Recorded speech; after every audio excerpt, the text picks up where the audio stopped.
You, since I got cut off.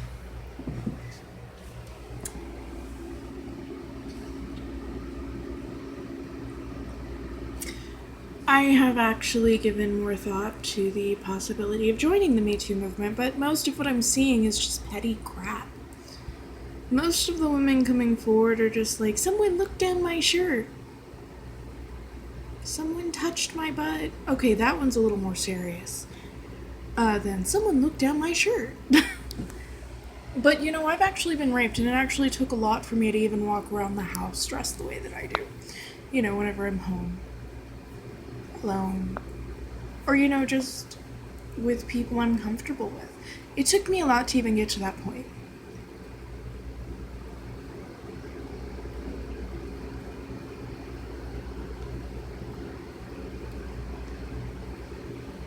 So, I guess I'm going to talk about it.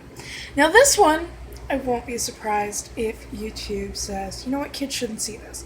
I'm not going to go into vivid detail about how it happened, because that's not what I do. I really don't want that here.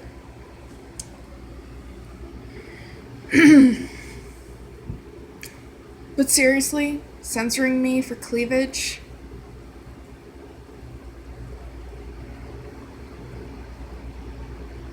Or did somebody see my shoulders in that one video and go, scandalous? Seriously? Get a life. So, guess that's how I'm starting this off. If I were to join Me Too, that would be a whole thing, because if I named every instance, I don't think I could. I didn't grow up in the best of ways, so there was a lot.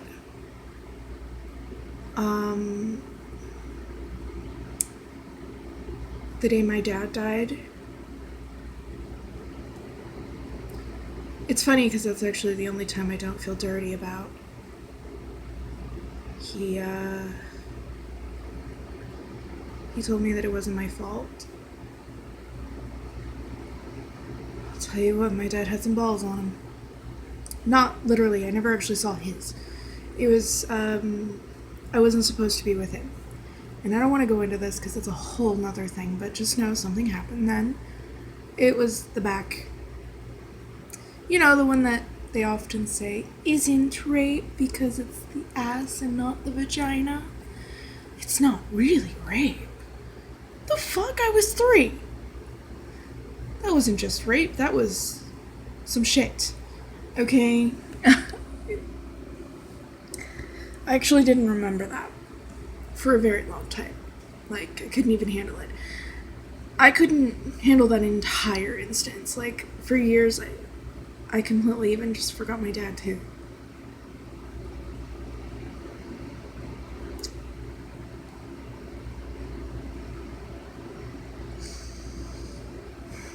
My parents weren't together. My stepdad was a jerk. And my actual dad was often not there. He was often deployed. So whenever he was there, I don't have very many memories of that. But the ones that I have are very important to me. Anyway, this is a rabbit hole of intertwined emotional torment that all goes together and is interconnected. Whenever I was 6, I went into the system, into the foster care system specifically. My little sister's dad had exposed himself to me. He'd asked me to touch him. And then he beat the living shit out of my younger brother. He left welt marks on him. Then he poured, I have no idea why he did this. To this day, I cannot figure this out. And then he put lemon juice and salt on the welt marks. This was a punishment for wetting the bed. As it turns out, years and years later, my younger brother actually had a medical problem that caused him to wet the bed. something, I guess, was wrong with the thing. I forget what the part is called off the top of my head. That basically he couldn't hold it whenever he was asleep. So he went through some stuff and some therapy to like strengthen that. Now he's fine. Now he's grown and he's fine. He leads a pretty normal life. But he wet the bed till he was 12. He was 4. Or 5. 5? 5. My brother and I go from for half the year, we are 1 year apart. And for the other half, we are 2 years apart. We are only a year and a half apart. So work with me on that. I'm not entirely clear on which part of the year we were on whenever this happened, and I'm probably not going to be, ever, because I was a kid, and that really wasn't my concern at the time. Adults, we can encompass more whenever we remember things. Some things I'm like, I don't know. I can make a timeline, I can figure some things out by how other things kind of fell, but I don't really know which part of the year we were on. So, moving on. I could really go through this. I could go through, like, every instance. All of which are worse than this coworker dared to look at my ass. They gave me a once-over. Grow the fuck up. Take your balls out of your fucking purse. Because getting someone fired over giving you a compliment it's not good. It's not great. It doesn't make you great. And naming these people can, like, destroy them. So, like, unless they've done something very serious to you, not just, just looked at your butt or something, I'm sorry, but, like, unless they're harassing you, it's really not as bad as actual rape. Or any sort of sexual assault. It's not sexual assault. I mean, you can tell them that you're not comfortable with it, and they can either stop or not. And yes, if they continue doing that after you've asked them not to, that can itself become harassment. But it is not, in of itself, harassment. I don't like the Me Too movement, just because of that. I mean, and this isn't even the hardcore stuff. Like, there's stuff I don't even remember all of. Like, all I remember is being really drugged and having my face against the floor, staring at psychiatry books. Which is ironic, since I actually read them now. But, like, there was different stuff I won't read, stuff I haven't looked at, because I just don't. Because those are the specific books that were on the shelf. And I was just a kid, and my grandmother literally set me up for this. I don't even remember how far this went. I don't want to remember how far that went. So anyway, while I was in the system, there was another girl who was being hurt by a guy. I was the youngest kid in this house. I was technically too young to be there. But for whatever reason, they stubbornly stuck with not putting me and my brother together. They lied, saying that they were, and then they separated us on purpose because they deemed my brother was more adoptable. I have no idea what was going on with this. I mean, like, in their heads. I know what was going on with it, because I've actually, like, looked back into it, and it was ridiculous. Like, these people were fucked in the head. And this was shortly before Clinton decided to throw gasoline on an already burning fire and give them funding per head, basically per kid. Then there was funding over everyone's heads. And things actually got way worse after that. So it was already bad. It was already really bad. And there was already a lot of very deplorable things that were done by the department even before all that. And then you give them money, and then suddenly the judges that cared before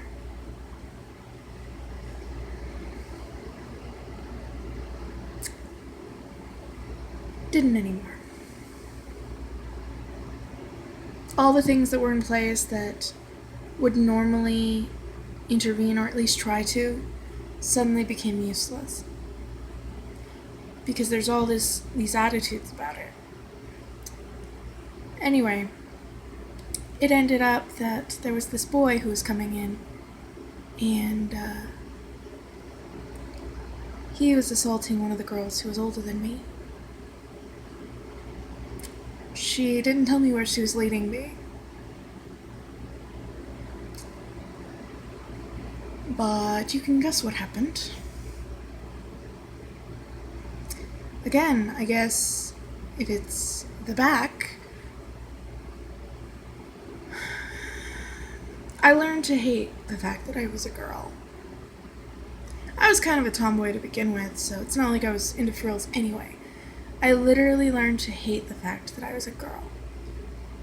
Because to me, all it meant was that people were going to want to do these things to me.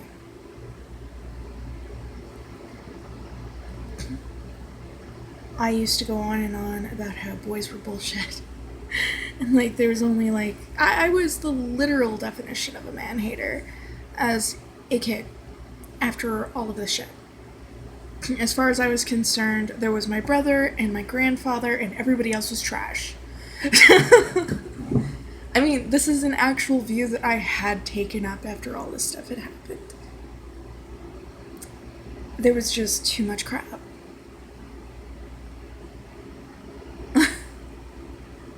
And I couldn't remember my dad to remember that he wasn't trash. My grandmother constantly, anytime she had half a chance, she told me that my dad was a drunk who just didn't want me and told my mom to kill me. Yeah. That doesn't fuck you up, right? Oh, yes, it does. That was sarcasm. It fucks you up. So, anyway, thinking that a parent isn't around because you're just not worthy of having them, it fucks you up as a kid. And my grandmother made no attempt to ever say otherwise. Actually, that was her entire narrative. And of course, naturally, children are cruel, so children got a hold of the fact that it was a sensitive area and latched onto it. So yay, bullies at school! Adding more gasoline to the burning flames. Anyway, we're not talking about that. Apparently I am, though. Anyway, see, all this stuff is a mess. If you've actually been through stuff, it's really hard to get through without talking about other stuff, too. I learned not all men were trash. But I didn't learn this. I still came to the conclusion that most men were trash. And then eventually I came to the whole people are people thing. I was never a part of the feminazi movement. I was just a kid. And I can see how some people would even come to that, but men aren't trash. Real men are just men.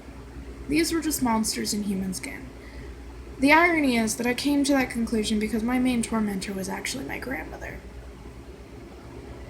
She was the one who found this trash and put me directly there. So that most of the things that happened to me over the course of 10 years, from 8 to 18, could even happen. This isn't even addressing any of the other stuff that happened.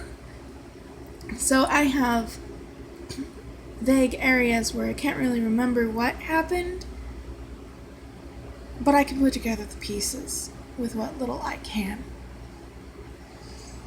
And I don't really want to remember, but I know what happened.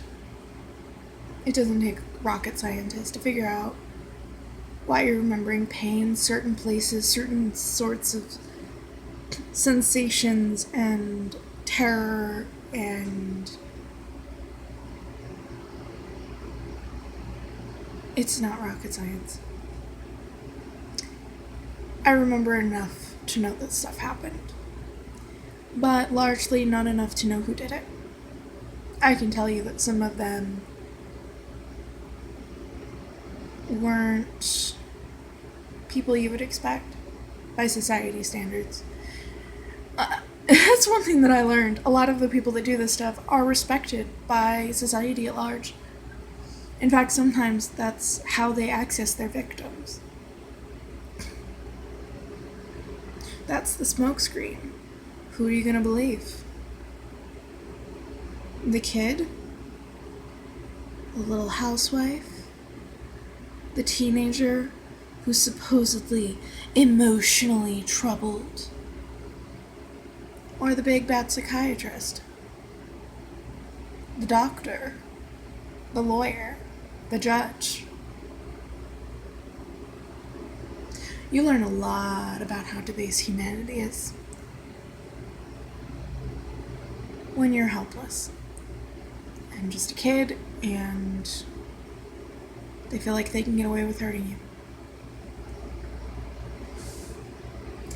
I will say this, there's never a time I ever enjoyed it. Never.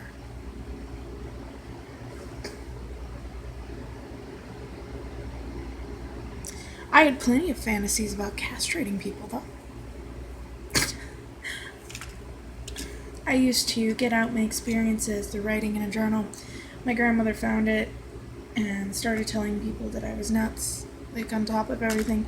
She was so afraid that I was actually going to come out and talk about what really did happen that she didn't want me having an outlet. So I actually created an alternate fanfiction account back then.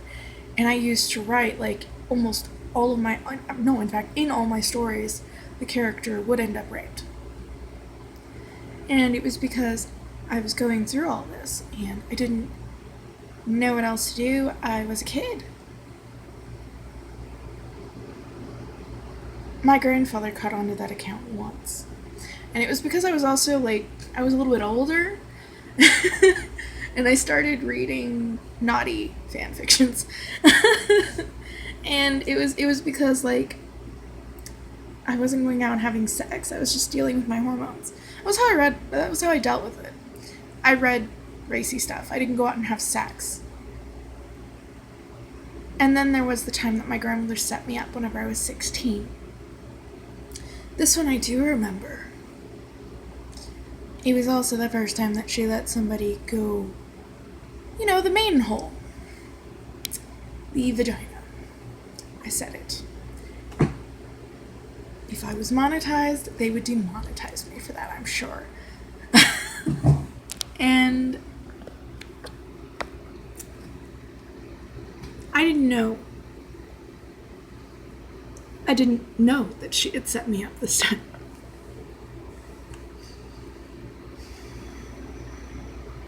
I wasn't the one drugged this time.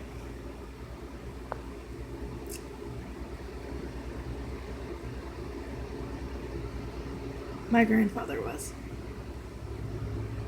I didn't know this, so whenever he asked me, like, after you've been raped and you try to report it, people always ask you if they were, like, even if it was, like, 3 houses over, I guess, there will always be that person who asks, why didn't I hear you scream? I don't know. I was screaming. I have no idea why you didn't hear me. I had no idea why my grandfather didn't wake up. I did not know until a good 6 months later that my grandmother had drugged him with, like, 4 sleeping pills. She could have fucking killed him. Like, my grandfather, I don't know. I don't even know what strength they were. I just know that she slipped him 4, that she crushed them up, and she put them in his food. And that's all I know.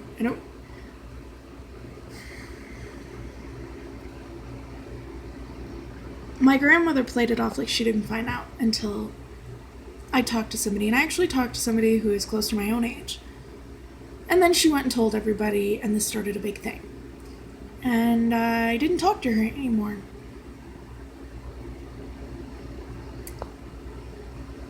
Actually, the pastor told me to stay away from her.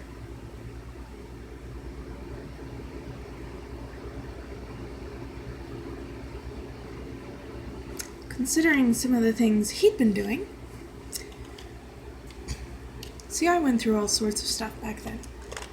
My grandmother knew how to find the most debased people. The thing of it is my tormentors were largely the same people, over and over again.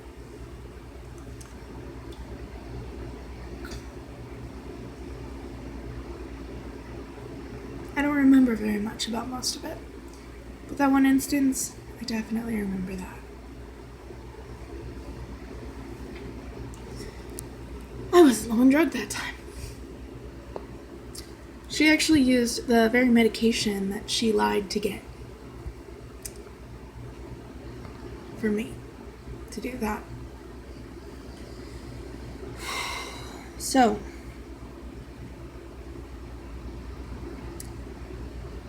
fast forward, I kind of got to a place where I was in a relationship and I wanted to do stuff, so we did. I was 19 years old whenever I gave myself to somebody for the first time. So, that should tell you something. No, I wasn't out sneaking out and sleeping around like my grandmother told literally everyone in the family. Nope. It's all out there.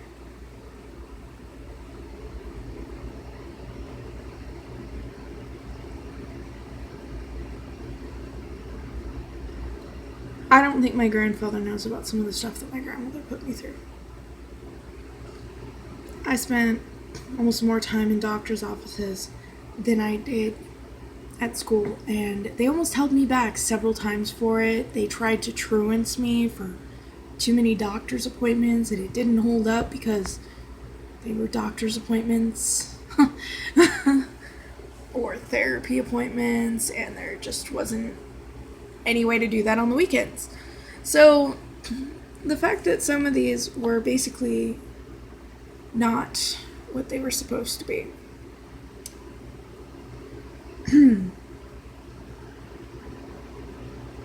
Yeah. Or the thing that wasn't what it was supposed to be would be before or after. Usually after, if it wasn't there. So, what do you even? To this day, I haven't even told my grandfather about that. I mean, he knows about the rape whenever I was 16. He literally took the stance my grandmother pretended to have. I actually thought that she was serious at first. It wasn't until I overheard something that she said on the phone and confronted her about it that I knew that she had anything to do with it. I didn't even suspect. I was still a kid. Jaded as fuck, but still a kid. And to some degree, I had learned to at least trust that she would not let someone do that. Nope. Naivety at its best. Somebody's going to let someone ass rape you, they are going to let them rape you, okay? It's not actually that different. And it's still the same level of violation. Now, normally she wouldn't let them do that anyway. Sometimes she did. Usually, as long as it wasn't their thing. Like I said, I remember some details and that they were consistent, but like, I don't want to remember more than this, so I'm going to stop talking about it. Because I don't even want to, like, cascade that down. I'm well aware that I'm at a point where I could remember it, and I really just don't want to. I really just don't want to. I have enough to deal with, and enough to live with. So fast forward, I ended up homeless. After I refused to record my therapy sessions so that my grandmother could listen to them to make sure I wasn't talking about her or any of the things that she had done. Literally, my grandmother was so concerned. Yeah, I was paying her rent. She also stole money out of my bank account, so I had nothing to fall back on. I had my own apartment and a job afterwards, right afterwards, and she took money out of my account. I'd saved up. And whenever I lost my job, I immediately ran into a situation where I couldn't pay my rent. I don't even remember where I lived because everything else is kind of a blur. There was some medications I was forced to take, despite the fact I wasn't on court order.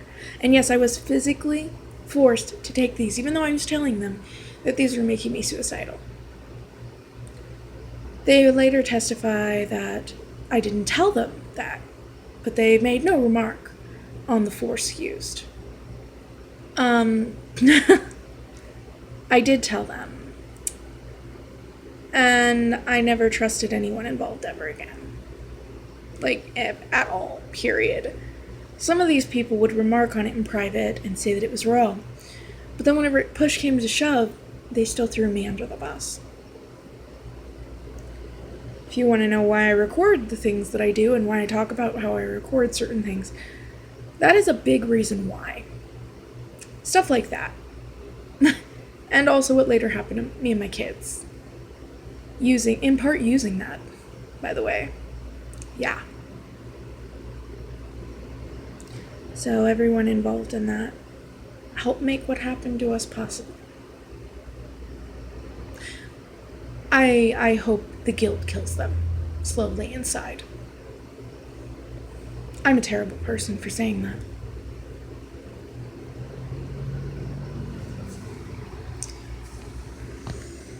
But those are my honest feelings sometimes. The things that I don't say, and I don't really want to say. Because I don't really want to hurt anybody or cause anybody to get hurt. But sometimes that's how I feel.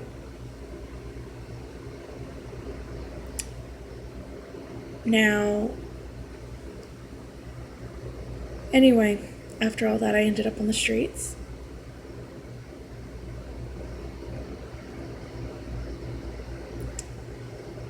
And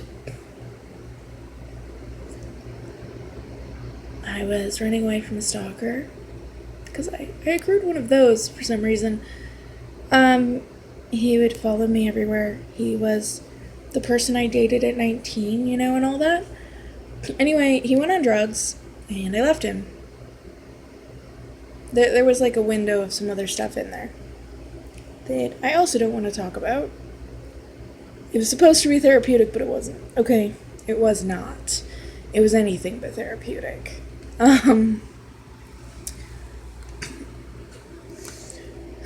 Not for me. And honestly, I didn't really talk to many people who thought that it was anything else. I mean, besides not therapeutic. So anyway, after, because obviously I was thrown under the bus, and yeah, so to speak. So I went into a program after that. Anyway, I dated this guy, and, we were engaged. Like, legitimately, we were gonna get married and all this. So he starts cheating on me. She gives him a little extra something. Besides, the whole trip and fall in her vagina thing, he actually tried some really stupid excuses, okay? Yeah. Also, his mother was terrible. So, like, I could just imagine how terrible that would have been. She was terrible, okay? So, anyway, he went on drugs, and I left him. He was cheating on me, he went on drugs, I gave him one chance to change, and he didn't do it. So I left. And then he started stalking me. He would tell people that we were together, and we weren't. And he was just trying to keep people away from me. And I was getting very isolated, and this is not good for me at all. So I left. And, I had literally no place to go. So a friend offered me, a place to stay with someone that she knew. This woman has horrible taste, horrible judgment. Because literally 2 people that she was like, oh, they'd never do that, totally did that. Okay?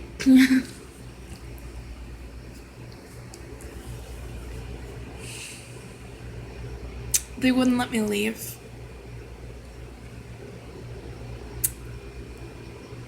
Every time I tried, they would drag me back.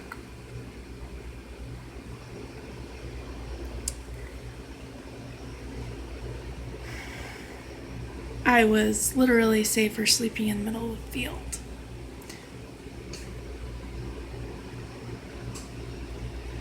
The stuff that went on just... So she didn't even set me up on purpose. It was just someone she thought she knew, but apparently she really didn't. And she realized that afterwards with this one, but then, fast forward, about a year, maybe later, me and the guy I was dating, I haven't actually dated a bunch of people, but like, I did date, okay? And usually they were pretty serious relationships, like, if I'm talking about dating. Because if you don't get past those first dates, I'm not going to call you my fucking boyfriend, okay? I've never been that sort of person, like, you don't own me because you went on a date with me, sort of thing.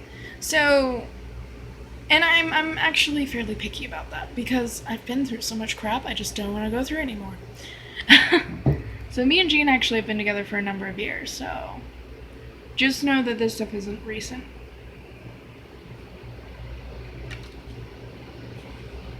The most recent is about 7 years ago. Roundabout? No. Yeah, about 7 or 8 years ago. So, me and that person used to argue. We got together for the wrong reason. Basically, we were both really super emotional. He wanted the girl he couldn't have, who kept on stringing him along like a carrot in front of a horse. And I was crying about what had happened to me, you know, and just kind of finally dealing with it, you know, what had happened while I was on the streets. And he was crying, like actually crying. Next thing we know, we're in both emotional messes and we're doing stuff. This is a bad time to be making decisions like that. And afterwards we were like, what do we do? We literally decided to date because of that. It was a nightmare. Like, don't do that. We were okay as friends up until then. Then we dated and we fought and we were just, this was never going to work. In fact, he actually assaulted me, and this is why I left him. We had an argument, and for some weird reason, the word no just wasn't getting through to him. And it's not really a weird reason, because some of the things that he said to me afterwards, oh, there is absolutely no way he didn't know exactly what he was doing. Okay. There's no fucking way. You don't threaten to do that to someone again if you don't know what you were doing. You don't say the things that he said to me. This was intentional, this was blatant, and this was essentially his way of pissing on his property like a dog.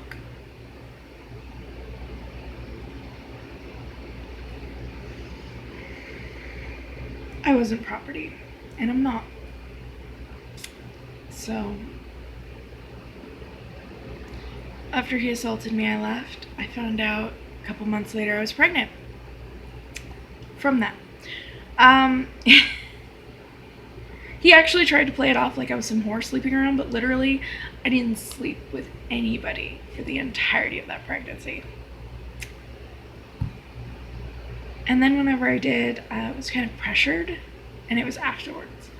And it was my ex-husband. I didn't really want to, but I'd already been through so much stuff. I felt hopeless and lost. My family literally was completely absent through all of this. You know, my remaining relatives were useless and absent. My grandfather was just, like, all those times, if I had had a support system around me, there wouldn't have been anything to prey upon. You know, I was literally facing a big bad world that just, and it was just a domino effect of stuff that happened. My ex-husband literally helped me through what AJ did to me, only to turn around and do it himself. And he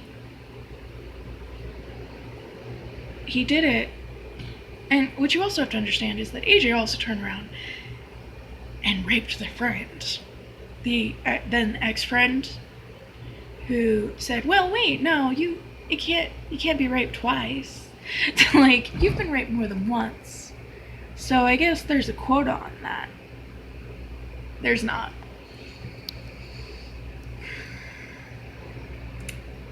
Although normally you don't go through it that many times. It is largely because of the situations I was in, though. But it is actually not unusual. A large percentage of women are raped. I think it's like 2 to 3 times. Or sexually assaulted otherwise.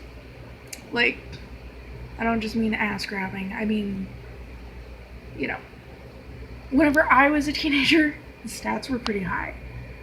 Even for just rape. That doesn't even cover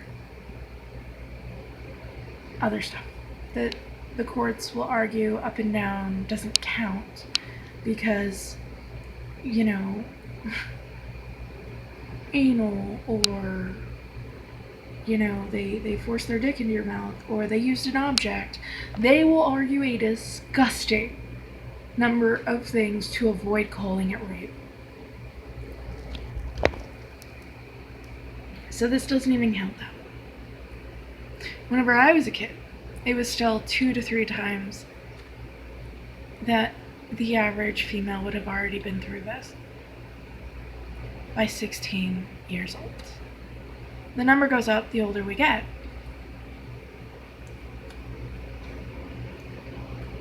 I think whenever I was a teenager, it was 80%.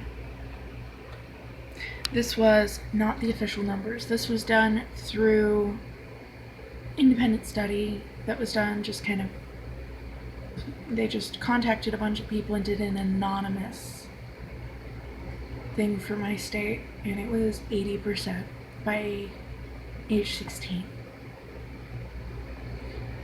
It didn't happen to me before I turned. Yeah, no, actually it did. 10 days. No, 10 days after. 10 days after. And then, like, I couldn't, you know, it actually took me years to even come to terms with the fact that the stuff, like, while I was drugged even happened as a teenager. The stuff that my grandmother literally set me up for and took me there so that I wasn't even including that.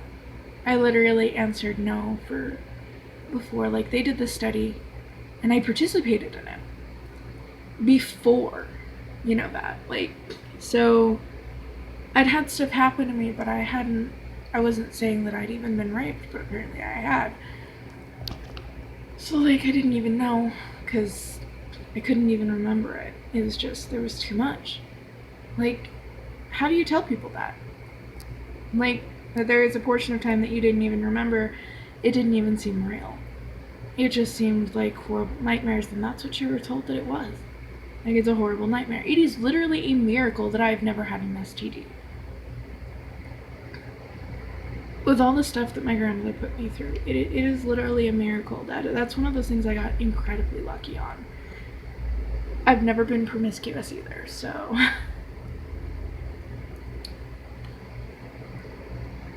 I'm not sure I could handle being promiscuous. Just, you open yourself up to a lot whenever you do that. And I just wouldn't want to. So...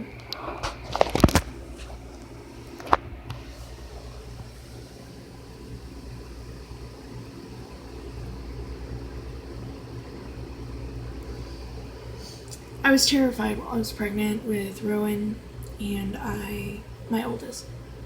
And I went to therapy for people who had been raped. I wanted to not see my rapist in my son, and I wanted him desperately.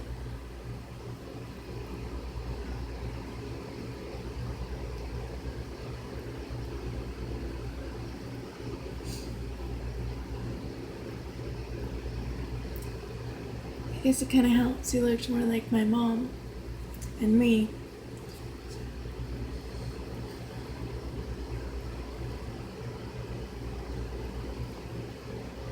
So anyway, My ex-husband was the last person to do that to me. And it was the reason we didn't work. He did more, though. He utterly destroyed me. I mean, he dislocated my jaw to do certain things. I'm not going into details. He attempted to remove my labia. If you don't know what that is, you're too young to be watching this. Don't. Okay, a labia is a body part. So, I shouldn't say that, but like, I'm not entirely comfortable with this. Nobody is. Nobody who's really been been through this stuff is actually comfortable with this. Because then you talk about that it's happened more than once, and people will actually look at you and say, there's something wrong with you. Not, there's something wrong with something here. How can we stop this from happening to more people? No, they'll say, oh, there's something wrong with you, so now we need to make all these girls dress in glorified parkas. This is Arizona. That's torture. It's too fucking hot.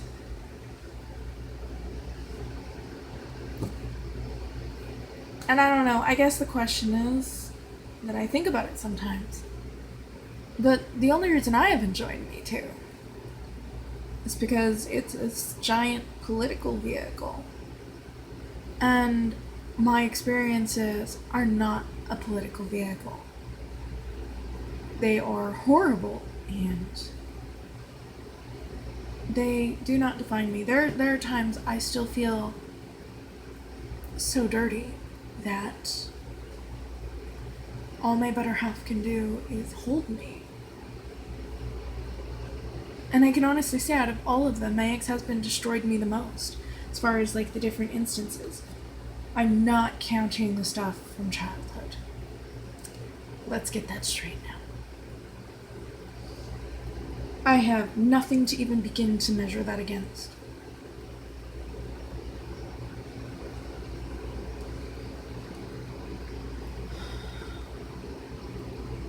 Stuff that happens to us in childhood, it affects us in ways that are immeasurable. So I'm not even including that. But this, the adult stuff, my ex-husband, he was the worst. He knew what to say, what to do. He first built me up from being raped to destroy me. And that was his plan, I guess. Apparently he'd raped over a dozen other women. He's never been to jail for it, but one of his ex-girlfriends was writing letters a while back. Cheryl. I don't know her last name. I don't even know what it begins with. I completely forgot, but she didn't send me a letter. I told my ex-husband that she did. Because apparently he felt that he had the right to confront me for daring to write these letters. Because he's blaming me. He still blames me for this. I didn't write those letters. And he knows this. Because we did actually know each other long enough for him to know that letters for me are incredibly personal. And I don't attack people in personal ways like he does.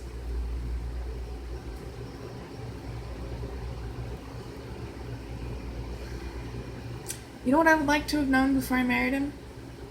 That he tried to do this to his younger half-sister. That's something I'd like to have known. That would have been a red flag among red flags, you know?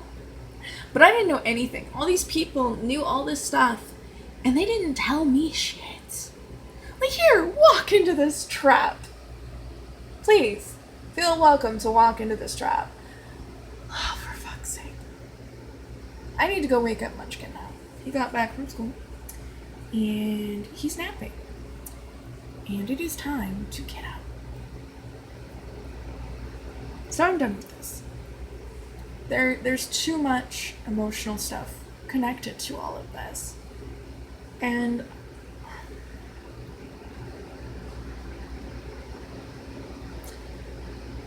I wonder if Me Too is even beneficial to the women who step out. I mean, someone who says, I like your skirt, or that blouse looks good on you. Thanks. That's not harassment. Now, if they're blatantly staring at your chest and you ask them to stop and they don't, that's where things kind of get a little gray. And, you kind of get into, look, you need to stop, dude.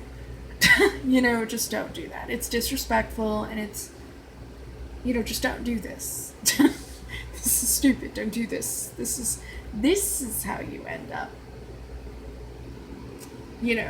with sexual harassment at the office. That's how you end up with that. Well, that or touching. But if somebody tells you to stop blatantly staring at their chest, stop. They're a human being. And this is you basically declaring that they're not. So don't do it. But, as far as Me Too goes, it's sort of just a political vehicle. I've been through a lot of shit in my life.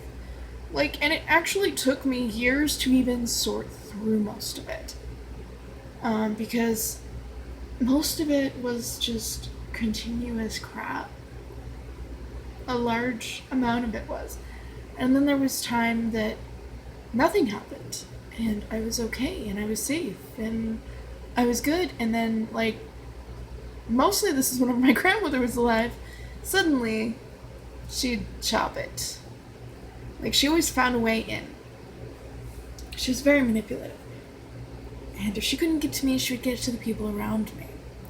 Usually someone who had some sort of imagined or otherwise power over me. And she would just destroy everything. And this is the same thing that she had done to my mother multiple times.